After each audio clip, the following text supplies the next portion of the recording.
Hunter, Jimmy Church, all of these guys was on Night Train, and we would flock to, at first, we didn't have a TV.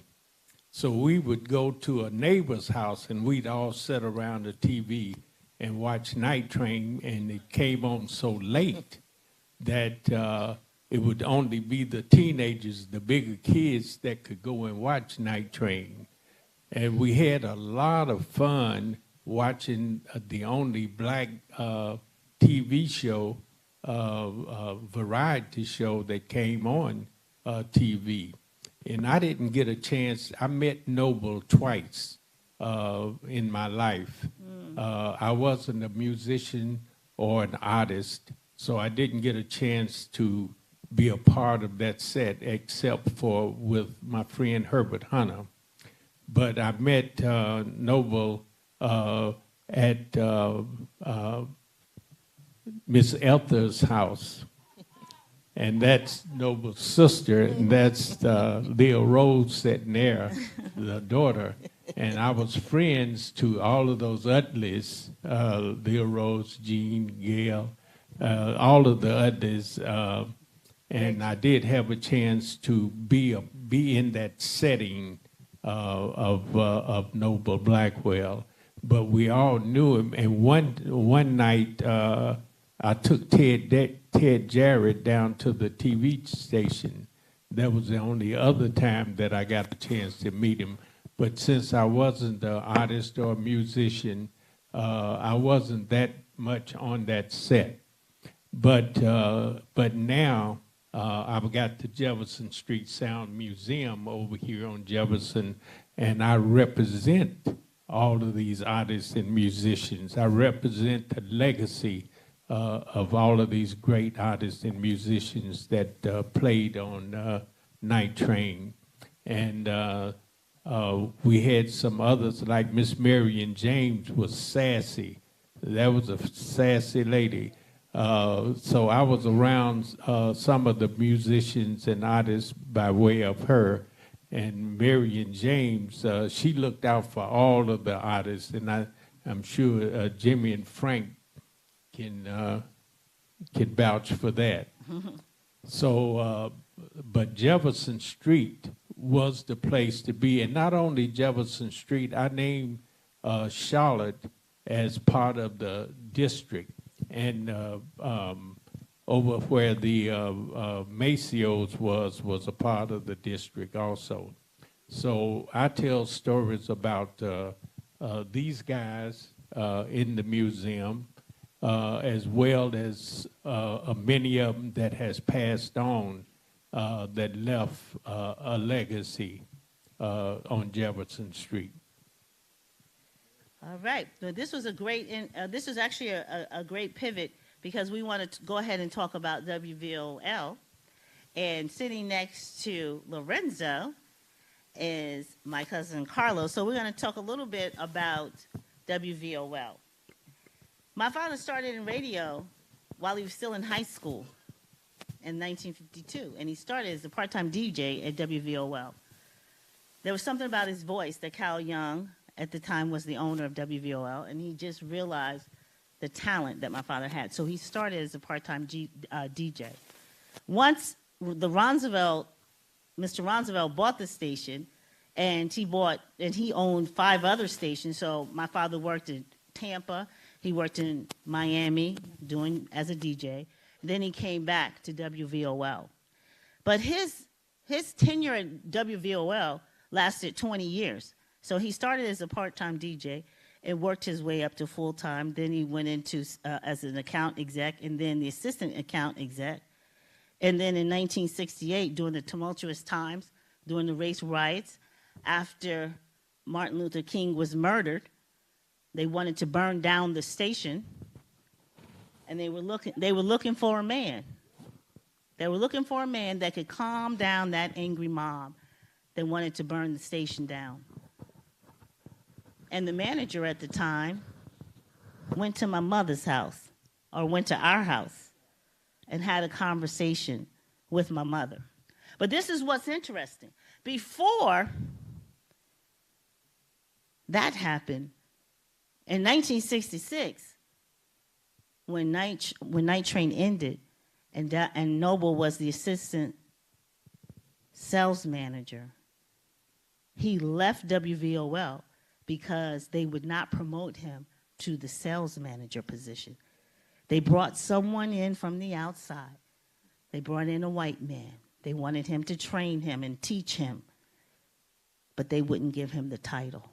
So he left and he went to Meharry Medical Center as the alumni director, and he was responsible for raising $66 million for the expansion. And while he was out traveling the country on behalf of the medical center, Meharry Medical Center, in 68, the riots happened. And they were looking for a man. And the general manager came knocking on our door at 601 Lishi Avenue. And what did he say to you, Mom? He wanted to know if Noble, he said, they're going to burn down the station. This was when there was some very angry and disturbed young black men here in Nashville, and they were very upset.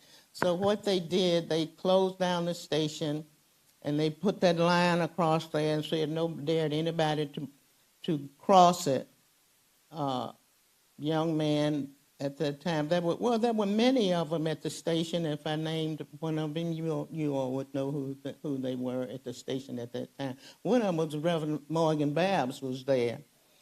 In Gilly Baby? Yeah, well, Clarence Kilcrease was there. And there were many others that was there.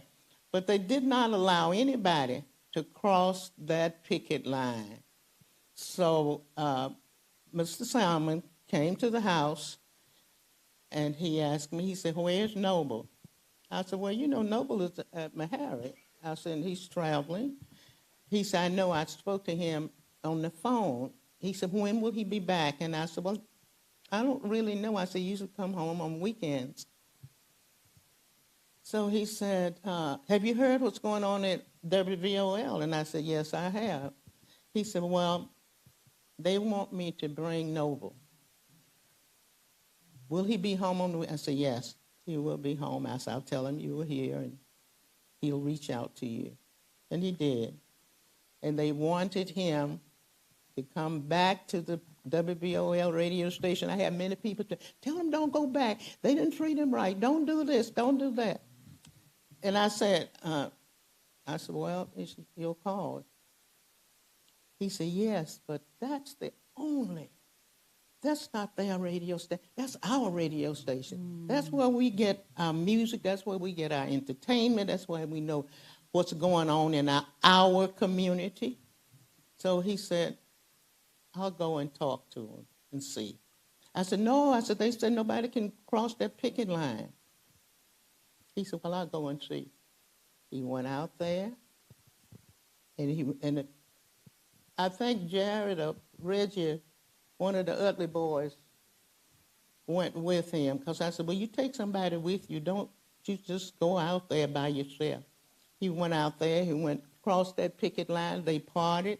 He went, because they said, oh, that's Noble Blackwell. They parted. He went into that radio station, WVO radio station. He opened that station up. He called Wayne, who was the engineer there. They turned that radio station on. Am I right, LaRose? That's right. That's right. He turned, because one thing Noble Blackwell knew, he knew how to operate that radio station. He had Wayne to turn that radio station on. He did the news. He did the music. He did everything. And no one said anything to him. They only said, that's Noble Blackwell. And that happened. And after that, they called for him to go to meet Mr. Ronceville. And that's when they offered him the job. Wow, that's just an amazing story, because he was locked in the radio station for the whole day by himself doing everything, because nobody else could cross the picket line. And that's remember I said we started off with him with saying that he was willing to be used because that radio station meant so much to the black community. That radio station was more than just listening to music. You see these hands up here? These are my hands. And my father's, these are my hands. And they started a Goodwill fund. And that's why it was known as a Goodwill radio station. Because if you didn't have money to bury a family member, WVOL would give you the money. If you didn't have money to pay for your bills, medical bills, WVOL would give you will pay your bills. If you had kids, you didn't have money to pay for them to go to college, WVOL would give you the money to send your kids to college. And that was because my father knew how important it was to keep that station up and operating because it served the community. Now, there were other big stations that were 50,000 watts.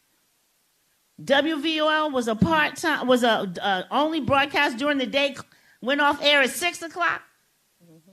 But the giant that they were they had the heart of the community. It wasn't just about making money. It wasn't just about playing music. It wasn't just about operating. It was about meeting the needs of the people and bringing community together and empowering people to do better and support one another.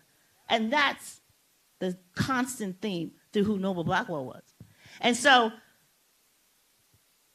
my cousin Reggie, now we're going to take a little trip down because we want to talk a little trip down. So Carlos, why don't you share with us a little bit about your grandfather, my cousin, Mr. Reggie Utley, and we're going to talk about why he is so important.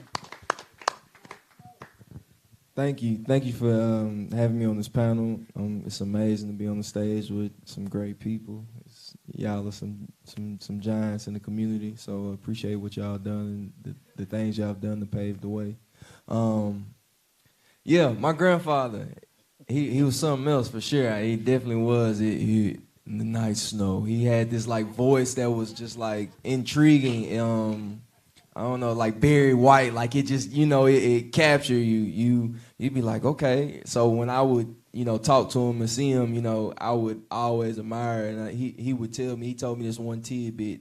He said, I got so good at talking and speaking because every time I be on the highway, I look at the signs on the highway and I read it out loud. So every time I, ride, I'm thinking to myself, I'm like, oh, okay, 1-800-ADVANCE Financial, like I try and say it or say it out loud to, kind of remember him and his legacy.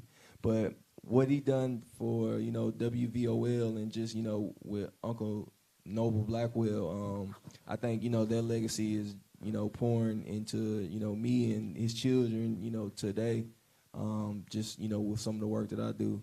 So, the night snow, man, so this story, they can attest to it because I wasn't there, but this story that I know about them, they wanted something, kind of to change into the radio station. They wanted it to, kind of, transcend into some secular music, I guess you could kind of say. Am I right? Well, actually, this was the marketing campaign. Yeah. This was the marketing campaign because it would go off air at 6 o'clock. So Noble got the FCC license to expand the broadcast hour.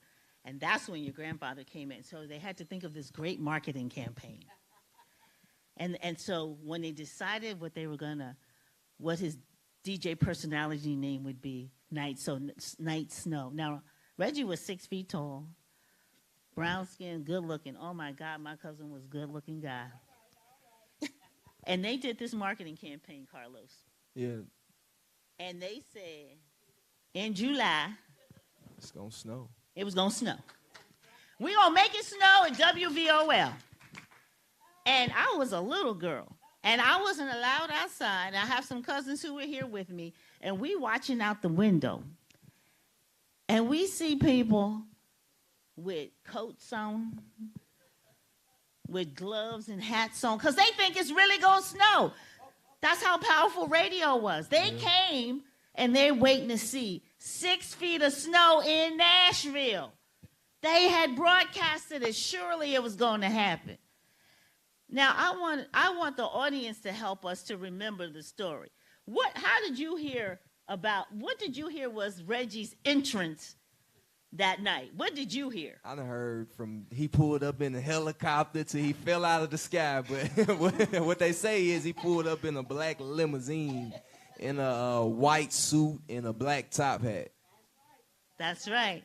And he was throwing foam balls. Styrofoam balls. Styrofoam Yeah, balls. like they were From snowballs. Then they pulled out some sleds for the kids, and they was riding on sleds in July. And so he became the #1 DJ personality because of that marketing campaign. And that's how they started to broadcast 24 hours a day. And WVOL, it was no turning back after that. I'm going to ask my daughter. So this is my daughter, because now we're talking about the legacy, how the legacy continues.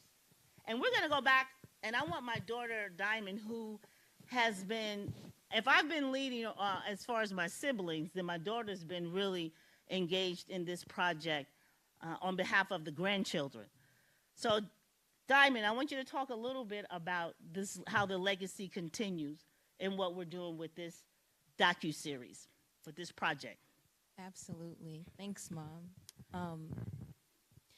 This entire project has just been completely transformative for me. And I know that I am speaking on behalf of all the grandchildren when I say that. That definitely applies to them as well in so many ways. I think that the biggest lesson that needs to be learned for this next generation is how important it is to know where you came from and what happened in your past and what that says about who you were destined to become. And so even bouncing off of what Carlos has said, because this is also a part of his legacy with Noble being his uncle and Uncle Reggie being his grandfather, their legacy, it plays a huge part into what he does now. And the same goes for me. Everything that I thought I knew about myself, everything that I ever questioned or wondered, so many answers I've gotten, even just in the past few months, learning what all of this new information about my grandfather and the contributions he's made. And I think it's so bizarre, too, because growing up, I always had an understanding. I had kind of a sort of a glimpse that my grandfather was somebody important, that he meant something to people, and that he did something that was worth sharing.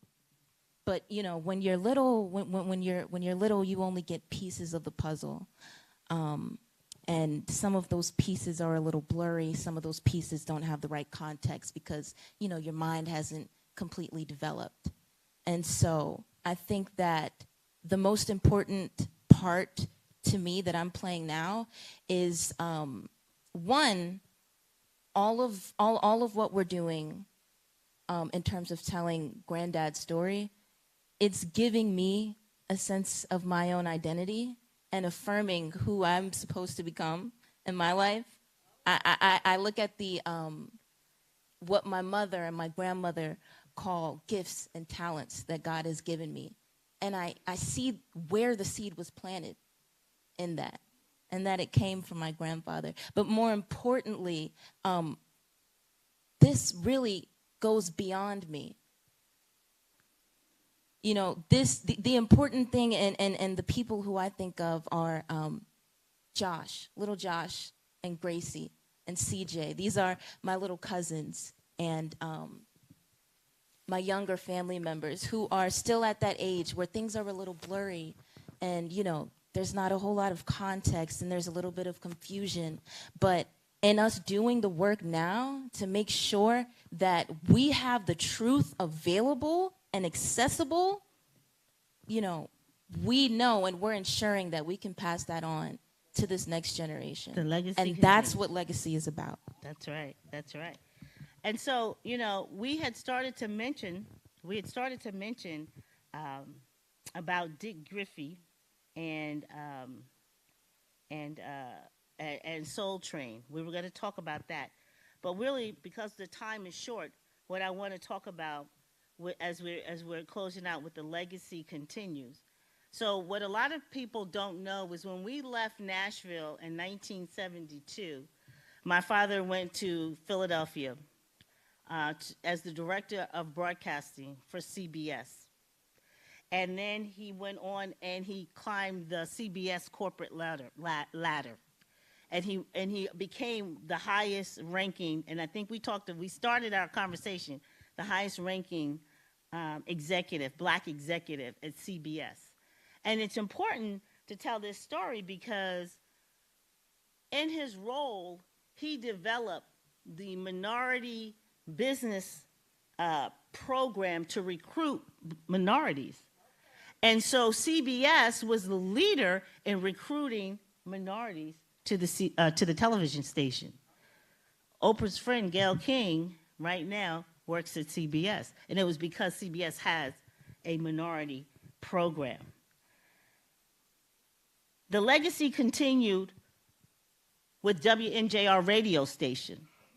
When none of the other New York radio stations would play hip-hop music, they came to my father.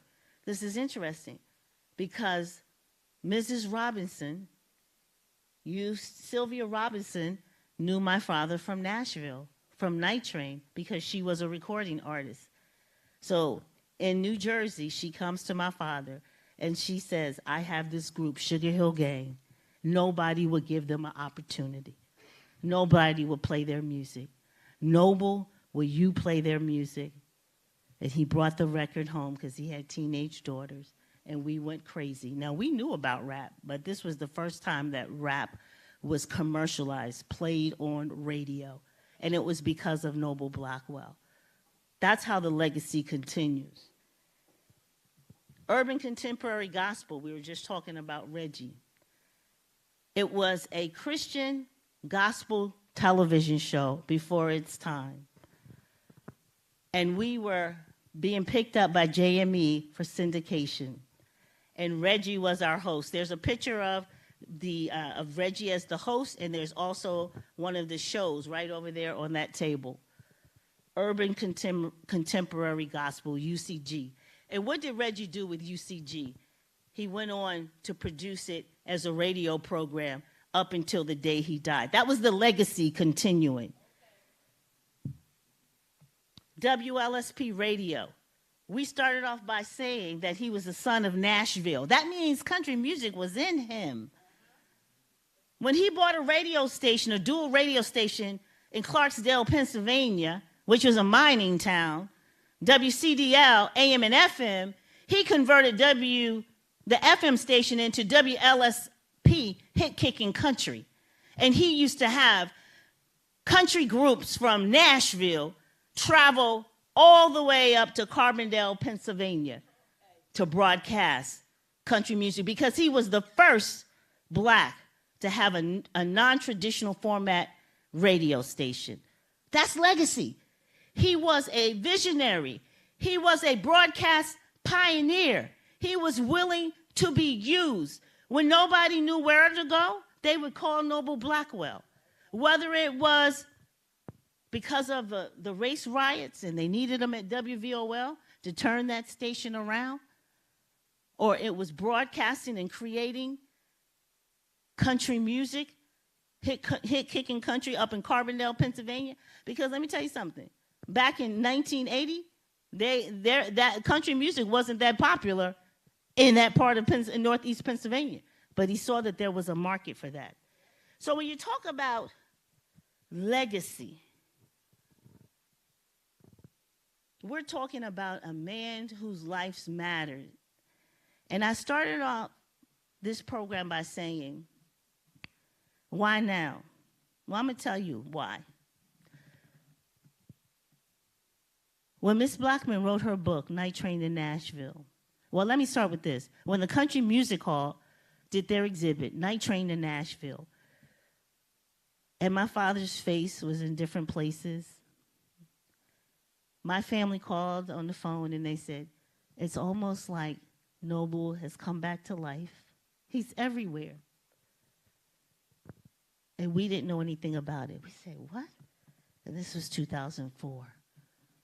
And we came down and we thought they did a great job. The exhibit was wonderful. And then just recently in October, Miss Blackman wrote a book, Night Train to Nashville. And Dad rose to the surface again. And my mom said, wait, who is Paula Blackman? And her father and my father worked together at WVOL. How about that, all these years later? And I called her on the phone. And she said, Trace, I want you to come down. I'm having an event right here in October. And I came and I met her.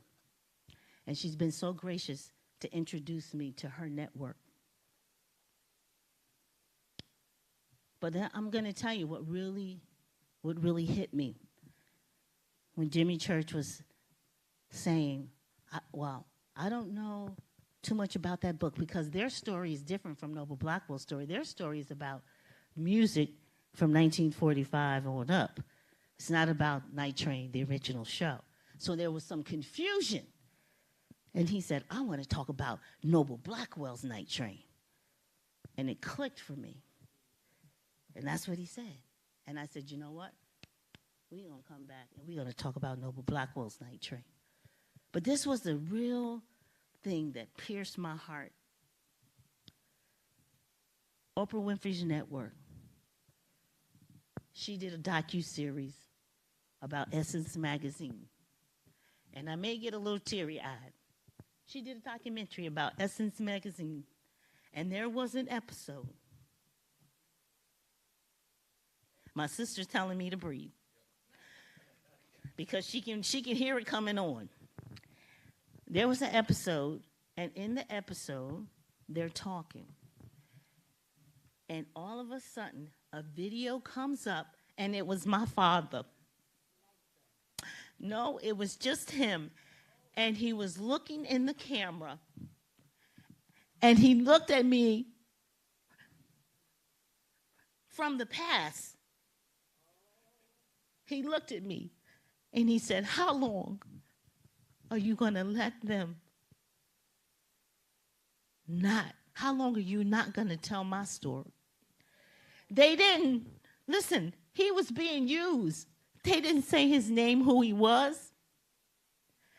They just inserted his video to cover somebody else, to insinuate that was someone from Essence Magazine. And it wasn't. It was my father. And he has a wife who's still living. He has children that are living. He has grandchildren that are living. And you're just going to slide him in because you needed a video of a black man, nameless. And that was the turning point for me. And I said, no, no, no. Never again. The truth must be told. He's been used up enough. He's been used up enough. It's now time for people to know who he really was, what he really did, how he really helped everybody else. And I'm bringing up Oprah for a reason. Because there's been a lot of talk about who started Oprah. And I'm not even really interested in debating that. But this is what I want you to know. My father used to go to Mr. Winfrey to get his hair cut for years while Oprah was still living in Mississippi. They had a relationship. When she came to live with her father sent her down to the radio station to get a sponsorship. But this is the part of the story that you don't know. My cousin Reggie was working at the station. My cousin Deborah Jean was working at the station. My cousin Gail was working at the station. He was looking for a host for the program, for the youth program. And so when she came to the station and she read for the station, at that time, my father was the general manager and vice president and general manager, and they made a decision to hire. He made the decision to hire Oprah. But this is what you need to know. He made the decision to hire Oprah. But this is what you need to know. Ma, who came to your house at 601 Lishy Avenue? Her father came to the house. Why did Mr. Winfrey come to our house at 601 Lishy Avenue? Well, he came there because he knew Noble, and he knew Noble was a manager at the radio station. And he had shared with him that his daughter was coming to live with him, and he was having a difficult time because she was only 16, and she was interested in, he said, I don't know what I'm going to do. It's like any father who has the daughter. And he said she had gone out to the radio station. I think she had read or did something out there. He said, but my concern is there are a lot of men work out there and young women, you know, she's a young girl, 16 years old. He said, and I would need someone to watch over her. He said, because she's going to be living with me. And that's what he came to share with me. But Noble had already shared that this young lady, he said, she came to the station, she read, she sounds really good. He said, she sound like, he said, somebody I could use to do this new program. For you, parade, I think it's children on, young people on parade. He said, she sounds good. So he said, I was thinking about it. So here come Mr. Winfrey comes to say he had spoke to Noble about it. And he asked me, he said, I want to come and talk to you because I know you're a young couple, young family. He said, and I want to speak to you, too. So I told him, I said, well, I don't know. I said, that would have to be. I said, when Noble come, I said, you know, we'll talk about it. And we did, and I didn't see anything wrong with it. He's always helping. He had a lot of nieces and nephews and a lot of young black people that he had poured into their lives. And I thought it was a good thing. So that's what happened. That's right.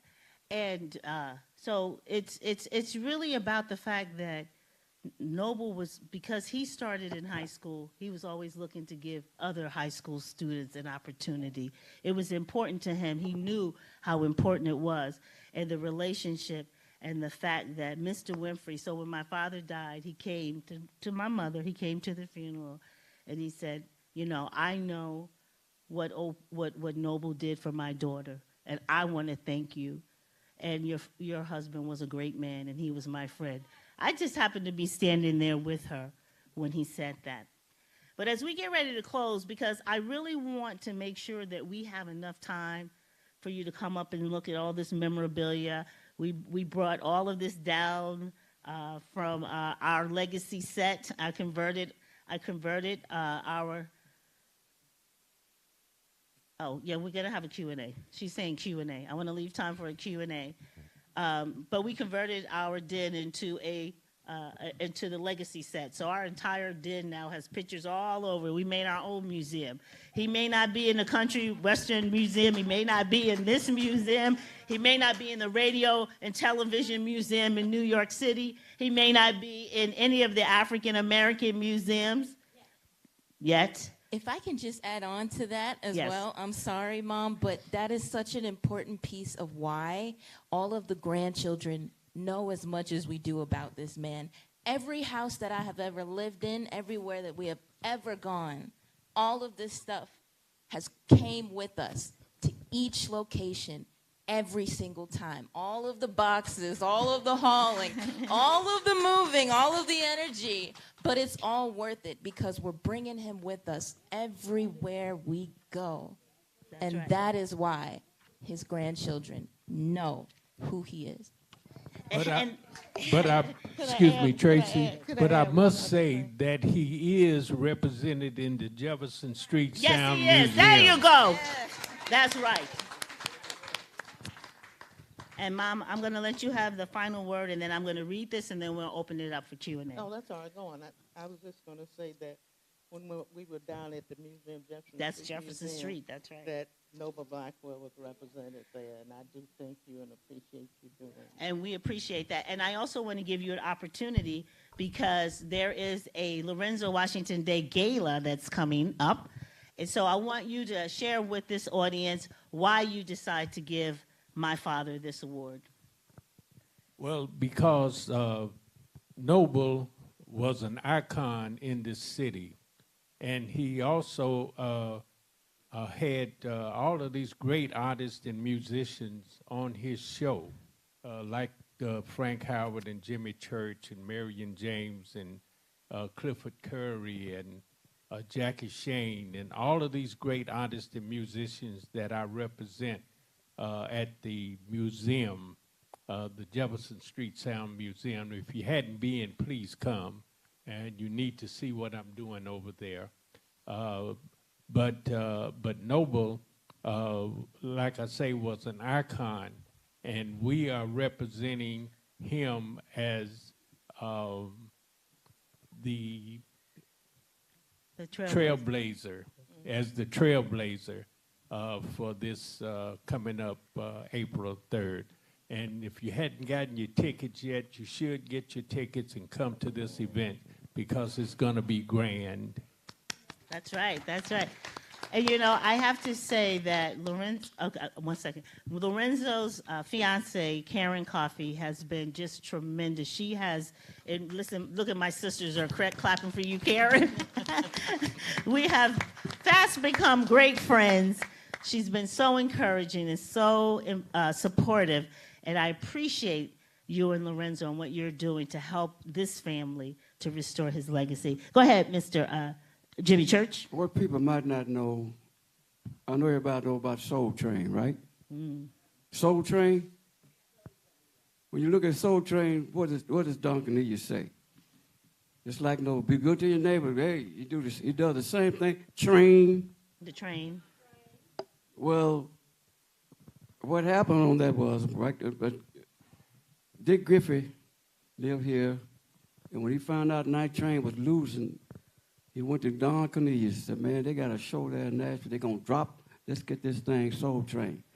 He looked at his film and stuff and saw what Noble did. What you see? What's the first thing you see? Soul Train. Same thing. Noble, that's Noble did that. That's Noble. Y'all had to give that. That's Noble. That's Nobody knows that. They need to know Noble Blackwell is the reason he did the same thing Noble did. Took it from Noble. It just made it where they could have it, where there wouldn't be no segregation. So I think that's something people need to know. And, you know, the interesting part about that is Dick Griffey was here in Nashville, friends of the family, of the Blackwell family. Don Cornelius was doing Soul Train, I think it was in Philadelphia, but it was a local show. And Dick Griffey was good friends with my dad, and so he had come to Night Train and saw the programming and saw the way that he was doing it. And he actually asked my father to come to California to bring Night Train. And my dad wasn't interested in leaving Nashville. And so when he met up with Don Cornelius left Philly and took Soul Train to California, and together the rest becomes history, the importance of Soul Train. But it started, but there wouldn't have been a Soul Train if there hadn't been a Night Train. That's right. You got to talk about the foundation and the start, and the fact that Dick Griffey was from Nashville. Okay, so we just need to clear that. But I'm going to end with this, and then we'll open it up for Q&A. And I also wanted to, now I'm going to leave this out if anybody wants to take a look at this. This is such a fascinating book, and most of the docuseries was written by my father because this is his curriculum vitae. And and he gave such detail about his life's work that all I had to do was follow his lead. So everything that we do in our docuseries came directly from him, and he gave all the details. And he has a list of awards. Everything is in here, and we were just able to take it. We were able to take all of our artifacts, all of the information, and we had boxes that we had just brought with us. We never opened them until now. We're just now opening, and it has been an emotional, exciting time for the family. And it's like a treasure chest. My aunt said to me when my dad died, there's hidden treasure that you're going to find. And I want to say to my auntie, we found the treasure, and we're presenting it and sharing it with the world. And I'm going to end with this poem. This was written by a good friend of ours. She's another sister, Miss Diane Dixon. And it was called Recollections About a Great Weaver. It was early as yesterday and as far away as years ago that Noble V. Blackwell began pulling together the threads of our lives. To him, there were no ugly fabrics or unkind colors, for Noble saw you with his heart. He saw what was deep inside. He was a simple man, a loving man, a caring man, a giving man, a Christian man, and that he saw every life that touched his as having great value and worth. And he treated each as a precious treasure. Sometimes his lessons to us brought tears to his eyes, tears of joy. They had to be, because as the tears flowed, he would speak of how thankful he was for the many blessings he had received during his life. And yet, we were the receivers of the blessings just to know him. He spoke about developing our minds, uplifting our spirits, setting goals, taking chances, individuality, self-respect, dignity, faith in God, and oneself. And of course, having dreams. He walked a walk that blazed trails, that set trends, that opened doors, through whom he carried many people. He was a weaver that set in motion fabrics that he connected to create a tapestry of love, color, hope, and strength, as gentle as a breeze that touches us and moves on. Noble was claimed to God's kingdom, and until that time that we shall all meet again, let us exemplify his living by loving one another. Be good to your neighbor. The honeybee. What was that other word he always said when he closed the show? Noble be here thanking you for being there. Be good to your neighbor. He just said it. What was it again, Timmy?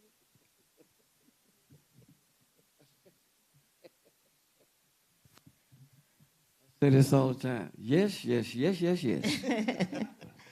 He has so many great words. And so with that, we want to open it up for a few minutes of Q&A. Does anyone have any questions or comments or any recollections that you would like to share before we close out? I know we covered a lot of information. Anyone?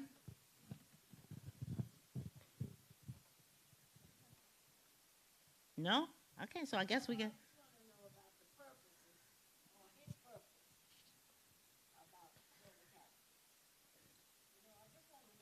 Purpose, we talk about the purpose now, but see, that was the purpose. We didn't know that then, See, the legacy and purpose for what was happening now, and this is the time. Yes. So yes, so the purpose. I think that my father's purpose here on earth was to be used. And when you're first, you don't get the credit. When you're first, you don't get the money. When you're first, you have to be willing to pay the price and to sacrifice when you're first. But when you're first, you become the seed that is sown in the ground to uplift everybody else. Mm-hmm. We have a question. Miss Paula?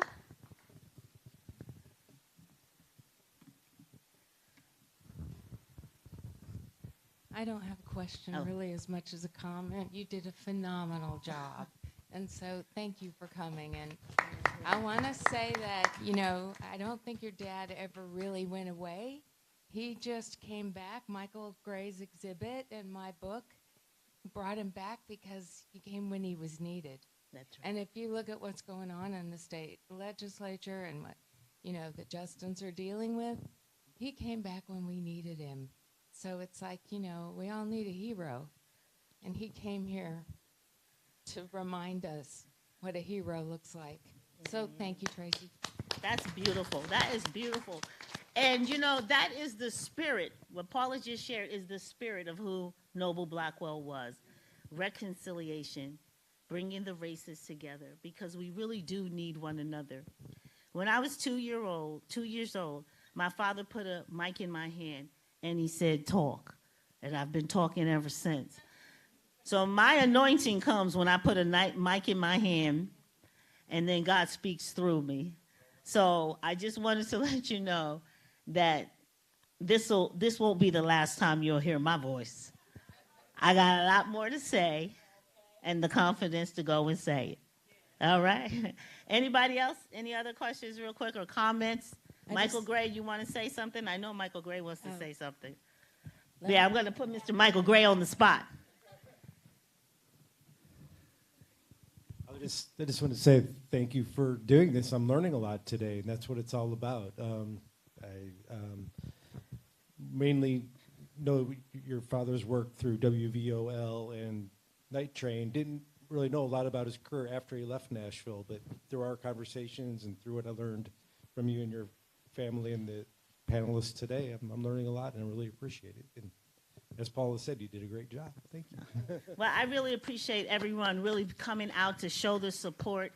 I'm going to ask my sisters to come on stage with me. This is my youngest sister, Wendy Pooh.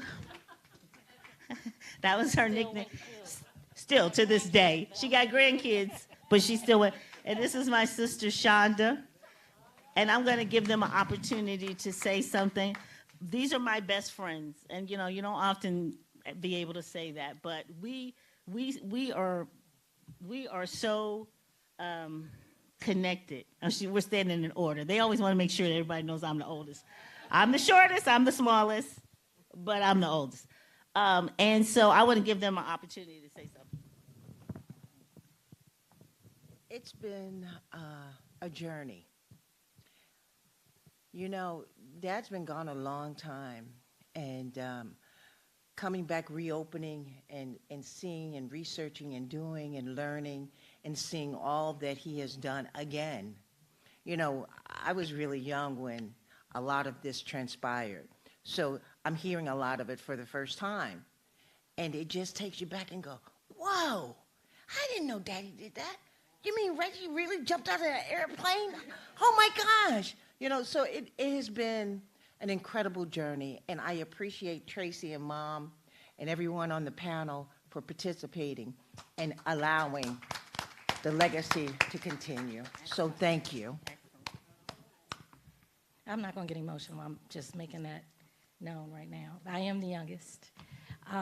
So a lot of all of this that happened, I don't remember anything, just reading and growing up with all of this information. But the one thing that I can say about my dad, he made it so easy for us. I mean, we have every single journal, every newspaper clipping, every news press release, all of his award. He was just waiting for us. So he was always on time, which is just amazing to me, and it just blew my mind. So I'm so appreciative for this opportunity to do this, to share him with you. And I want to thank the panel, and I just really want to extend some love to my mom. She is 88 years old, and she's naming names. Come on, y'all. She was there. She's a living witness, and I appreciate that. And I just want to thank my big sister, Tracy, for the labor of love. This took blood, sweat, and tears, literally, to get this out. And I appreciate everything that she's done, and the kids, and Diamond. What I want to know is where we go from here, because we didn't do all of this just for this. This is just the beginning. and I want it to continue. We want it to continue. I hope you all loved and appreciated the things that my dad brought to this community, not just to this community, but to the world. And it should be known, because we can't go forward if we don't know our history. So thank you, and let's just keep the legacy, keep it going. And the legacy continues. So we do have an event that we want to announce on March 15th at 100 Taylor Street. We will be doing the Night Train Legacy music video release, and we're doing a 5-song EP, all original music written by none other than Diamond Jolie. All of the grandkids will be there. They will be performing the new music. It will be a trip. As you can see, we have our conductor hats on, right? It will be a trip. It will be a trip, a journey in different genres of music. So we want to invite you, and it will also be a free event. You can go to Eventbrite and just look up Night Train Legacy. And then, as Lorenzo's already announced, there is a Lorenzo Washington Day Gala, and Noble Blackwell will be receiving the first Trailblazer Award, and that will be April 3rd. So we invite everyone to purchase tickets. If you would like to purchase tickets and sit at our family table, we have 10 seats available, and you can purchase the tickets with us. But it will be in celebration of Lorenzo Washington, who we support the mission and the vision of the Jefferson Street Sound Museum. So with that, I just want to thank everyone for coming out. Thank you for participating. Please come up and take pictures. Come up and see the panel. And thank you. Okay. Thank you very much.